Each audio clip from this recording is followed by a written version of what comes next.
Hello everyone, তো first time বানাচ্ছি মোমো। আর মোমোতে কিন্তু পেঁয়াজ ইউজ করিনি, মানে শুধু বাঁধাকপি আর একটু সয়াবিন দিয়েছি আর একটু বাটার, বাস আর কিছু দিইনি। তো এই যে দেখো মোমো বানাচ্ছি ফার্স্ট টাইম, জানি না কেমন হবে। তো এই যে মাও হেল্প করছে, মেয়ে আমার বরই মেন মানে বানাচ্ছে এটা। তো এই যে আমি এখানে তেল দিয়ে দিয়েছি আর যেগুলো রেডি হয়ে গেছে ওগুলো আমি বয়েল করতে দিব।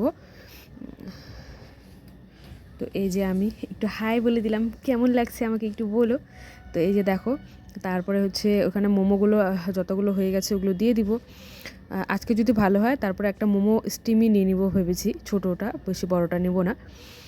তো এই যে দেখো বানাচ্ছি, আর আমার বর তো খুব এক্সাইটেড কারণ ওই বানাচ্ছে।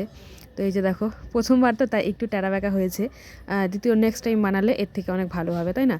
তো এই যে দেখো মোমোগুলো আমি নিয়ে এসেছি, আর এখানে হচ্ছে একটা গামলায় জল বসিয়ে দিয়েছি, যেহেতু আমাদের কাছে মোমো মেকারটা ছিল না। তো এই যে জল বসিয়ে দিয়েছি, এখন প্লেটটা ওর উপরে দিয়ে প্লেটে ঢাকা দিয়ে দিব। এই থালাটা সেট করলাম, তো এটা সেট হচ্ছে না, মানে হাওয়াটা বেরিয়ে যাবে।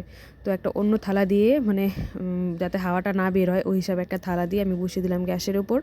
আর গ্যাসের জলটা একটু আগেই ফুটোতে দিয়েছিলাম। তো ফাইনালি রেডি হয়ে গেলো আমাদের মোমো, দেখো। আর এই যে দেখো, দেখে কি ভালো লাগছে না? মনে হচ্ছে খাই। বাইরের মোমো খেলে না আসলে মনটা ভরে না গো। তো এই যে মোমো খেলাম, মানে ভেজ হিসাবে পেঁয়াজ দিনই, ওই হিসাবে অনেক ভালো হয়েছে, অনেক ভালো হয়েছে।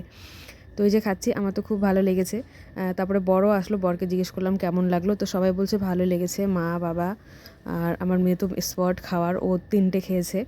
আর আমি এই যে খেলাম 4-5টা। তারপরে বড় খাচ্ছে এদিকে, বড় বলছে ভালোই হয়েছে। একটু চাটনিও করিনি, কারণ এত তাড়াহুড়োর মধ্যে ছিল, মানে হঠাৎ আচানক করে প্ল্যান করা হলো যে মোমো খাবে। তো বড় বললো ঠিক আছে আসো আমি বানিয়ে দিই। তারপরে পাশে বাড়ি একটা ভাস্তি যে আমার মেয়ের সাথে খেলতে থাকে, ওকেও দিলাম। তো ভিডিওটা কেমন লাগলো অবশ্যই বলো। Tata, bye bye.